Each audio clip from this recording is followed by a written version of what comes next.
কোন বৃহত্তম সংখ্যা দিয়ে 1023 এবং 750-কে ভাগ করলে যথাক্রমে 3 এবং 2 ভাগশেষ থাকবে?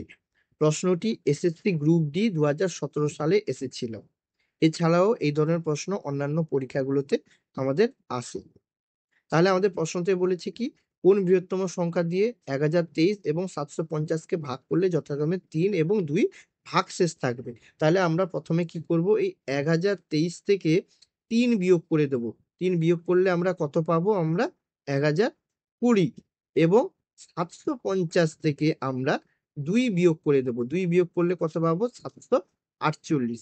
এখন এই 1020 আর 748-কে আমরা একটু উৎপাদকে ভেঙে দেখবো। 1020-কে আমরা যদি উৎপাদকে ভাঙি, তাহলে 2 আমাদের হবে 510। তারপরে আবার 2 দিলে হবে আমাদের আমাদের 255। আমরা যদি 5 দিই, তাহলে আমরা পাবো 51।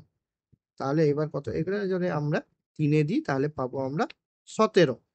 এবার 748, এইটাকে আমরা উৎপাদকে ভেঙে দেখি কত হয়। আমরা 2 দ্বারা দিলে হবে আমাদের 374। আবার 2 দ্বারা দেব আমরা, তখন হবে আমাদের 187। এবং তারপরে আমরা যদি একে 11 দ্বারা দিই, তাহলে কত হবে আমাদের? 11 17 হবে। তাহলে আমাদের এই 1020 আর 748-এর গসাগু কত হবে? অর্থাৎ আমাদের এইচসিএফ কত হবে?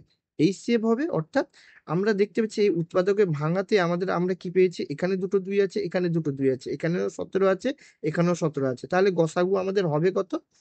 2 গুণিতক 2 গুণিতক 17।